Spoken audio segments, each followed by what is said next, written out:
সারা বাংলা শান্তিপ্রিয় শ্রমিক সংগঠনের প্রতিষ্ঠাতা হালিম শেখ মুর্শিদাবাদ জেলার ভগবানগোলা এলাকায় 3টি অসহায় পরিবারের হাতে সাইকেল উপহার হিসেবে তুলে দিলেন। সঙ্গে উপস্থিত ছিলেন সংগঠনের সদস্য মামুন শেখ, মাসুদ শেখ, বেল্লাল শেখ, আরও অনেকেই উপস্থিত ছিলেন। এইভাবে বিভিন্ন সময়ে বিভিন্নভাবে মানুষের পাশে দাঁড়িয়ে হালিম শেখের এই সংগঠন অসহায় পরিবারের পাশে দাঁড়িয়ে একটা দৃষ্টান্ত স্থাপন করলেন হালিম শেখ।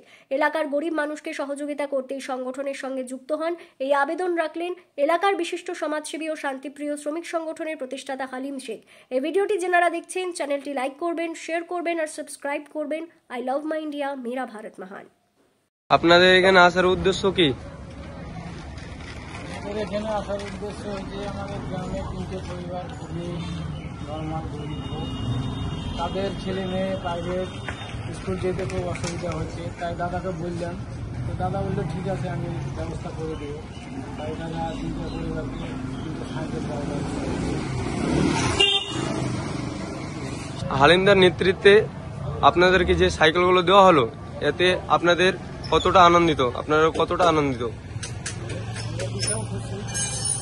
ফ্যামিলি একটা লেখাপড়া করবে, ছেলেমেয়েরা যাবে স্কুল প্রাইভেট, ওদের তো খুশি হওয়ারই দরকার। আমরা খুব খুশি হয়েছি। হালিমদা, এই বিষয়ে আপনি কিছু বলুন।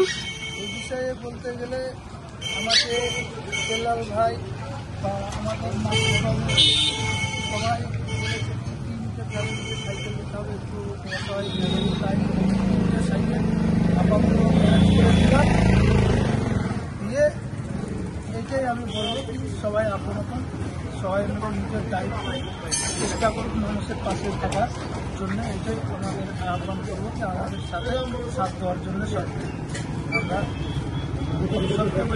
কাজ করতে আসুন, আমাদের সঙ্গে থাকুন।